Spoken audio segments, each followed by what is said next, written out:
Nouveau numéro du journal de bord, Jean-Marie Le Pen, bonjour. Bonjour. On passe à l'actualité, plus d'1 650 000 soutiens sur les réseaux sociaux pour le bijoutier niçois qui a tué l'un de ses braqueurs. Les Français se sont mobilisés sur Internet par solidarité envers les vraies victimes de l'insécurité. Qu'est-ce que vous avez à dire sur le sujet, sur cette mobilisation citoyenne? Est-ce que vous vous en félicitez? Oui, bien sûr. Je crois que c'est une des preuves. Il en a quelques-unes qui émergent progressivement au fur et à mesure que la situation s'aggrave. On voit des réactions populaires saines se déclencher, et celle-là en est une, la solidarité avec une victime qui est considérée aujourd'hui comme un criminel, puisqu'il est inculpé d'homicide volontaire. Là, il y aurait beaucoup à dire parce que ça pose tout le problème de la légitime défense, notion qui n'a cessé de se vider de sa substance au cours des décennies sous la pression des lobbies plus ou moins gauchistes, et qui devrait se rétablir, parce qu'il est bien évident que s'il n'y a pas dans le pays une volonté populaire de lutter contre la délinquance et le crime, l'appareil d'État sera tout à fait insuffisant, surtout quand il est vidé de sa substance par la réduction des effectifs, des budgets et des personnels. Voilà, ça c'est clair. Alors on reviendra sur cette question certainement parce qu'elle est essentielle selon moi. Alors on voit beaucoup d'élus de gauche notamment qui jugent le geste du bijoutier. Qui peut dire ce qu'il aurait fait à sa place? Oui, on dit qu'il est justicier, c'est pas du tout vrai. Il n'a pas rendu justice lui-même. C'est dans l'action que s'est déroulé cet acte, n'est-ce pas? Il a été attaqué, volé, et puis les voleurs sont toujours là, ils tirent dessus. Tous les Français comprennent ça très bien, et s'ils ne le font pas eux-mêmes, c'est parce qu'ils ne sont pas armés. Voilà, il n'y a que les gangsters et les truands qui sont autorisés à porter des armes, et pour qui ça c'est considéré comme en quelque sorte une circonstance atténuante. Voilà. Alors, on rappelle qu'il avait déjà été braqué avant ce oui, braquage. Oui, que le mort, en quelque sorte, était un multirécidiviste, mais ça, c'est la faute de la société politique qui ne prend pas la mesure de la menace et qui ne veut pas appliquer de sanctions. Voilà. Alors, une manifestation avait lieu à Nice pour soutenir le bijoutier. Marie-Christine Arnautu, tête de liste du Front National, y était, mais y était aussi Christian Estrosi, Éric Ciotti. Qu'est-ce que vous pensez de leur présence? C'est assez normal que le maire et le président du Conseil général soient dans une opération qui va rassembler beaucoup de citoyens. Ce sont des gens qui sont extrêmement préoccupés de leurs élections ou de leur réélection. Et on voit bien que M. Estrosi, tout en combattant le Front National, essaye de venir sur son terrain pour essayer de prendre ou de reprendre un certain nombre de voix qu'il a perdues. Alors, dans la même région, à Marseille, se tenait l'université d'été du Front National. Ce week-end, 2 jours de travaux, le discours de Marine Le Pen, très attendu le dimanche après-midi. Vous l'avez écouté, qu'en avez-vous pensé? Ah oui, c'est un discours présidentiel, ce qui est assez normal, même si apparemment, à 4 ans des élections présidentielles, on ne sait jamais ce qui peut se produire. Il pourrait y avoir une élection présidentielle inopinée, et par conséquent, il est bon que les gens sachent, et dans l'université travaillent sur le sujet du programme présidentiel. C'était un très grand succès, sans aucune anicroche, et je dois dire que j'ai eu l'occasion de voir sur le net la prestation de Menucci et autres Bouty, qui faisait un colloque contre le Front National devant quelques dizaines de personnes. C'était à pleurer, j'avais presque pitié d'eux.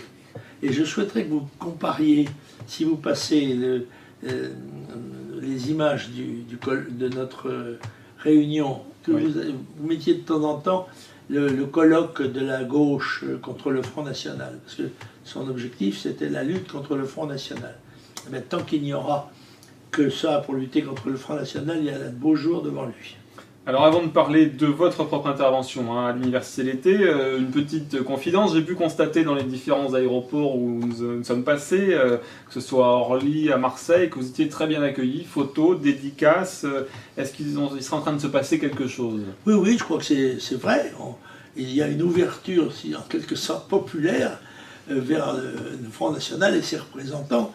Et en ce qui me concerne, qui suis généralement plus connu que les autres quand même, eh bien, il y a des tas de gens sourient, font un geste, disent bonjour, viennent serrer la main, demandent une photo, une dédicace, ça c'est certain. C'est vrai partout, c'était vrai hier, je suis passé à l'hôpital pour une visite traditionnelle, et bien c'était la même chose dans les couloirs de l'hôpital, les gens, il est vrai que c'est un hôpital militaire, mais enfin, la clientèle est civile.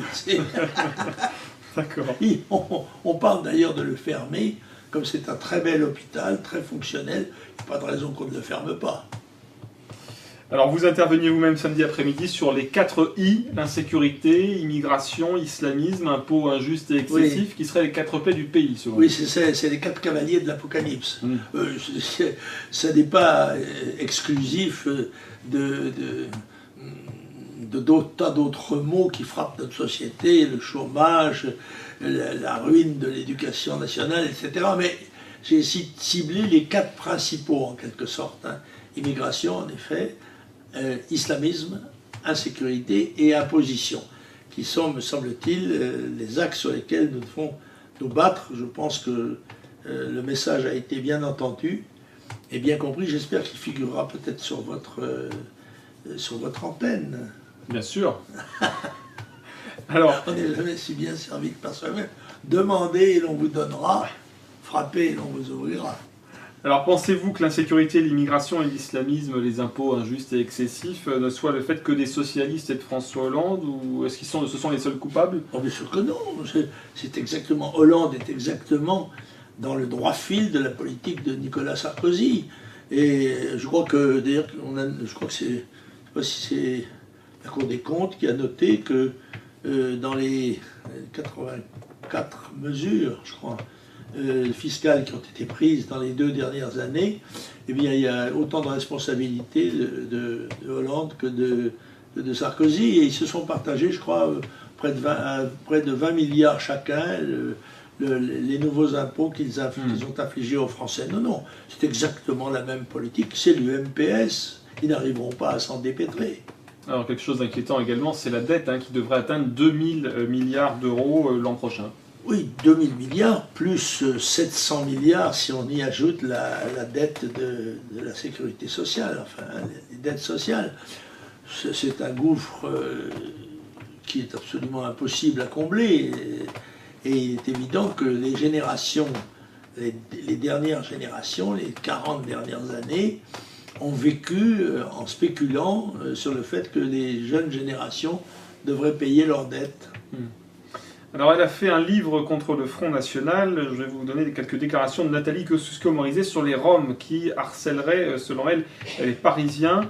Manuel Valls, lui, se dit réservé sur l'entrée de la Bulgarie et de la Roumanie dans l'espace Schengen, qui intervient, on le sait, au 1er janvier. Est-ce qu'on assiste sur les Roms à une eupénisation des esprits? Oui, ça c'est probable, et ce n'est rien à côté de ce qu'on va voir. C'est parce qu'à partir du 1er janvier 2014, vous le savez, la Roumanie et la Bulgarie ont la possibilité d'entrer dans l'espace Schengen.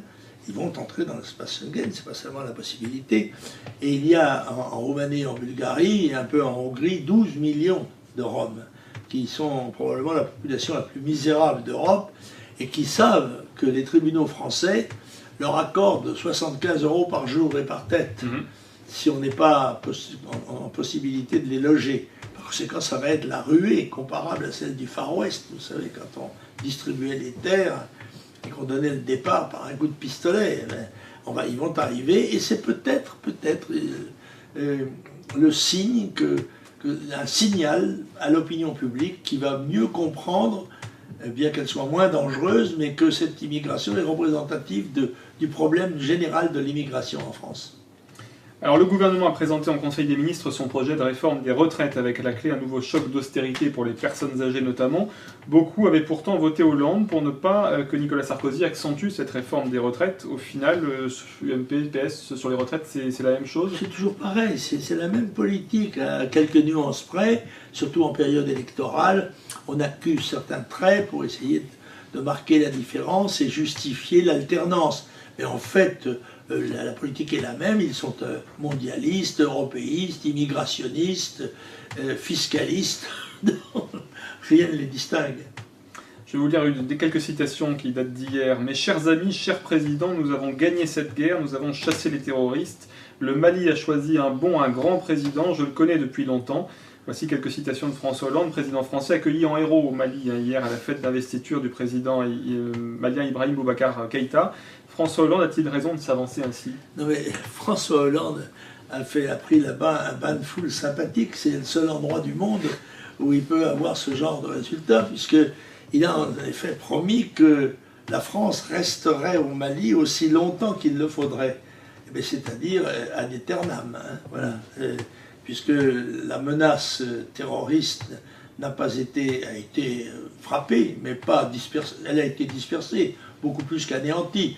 Par conséquent, il est très probable que le gouvernement malien sera toujours sous sa menace et il sera nécessaire de maintenir nos effectifs militaires là-bas.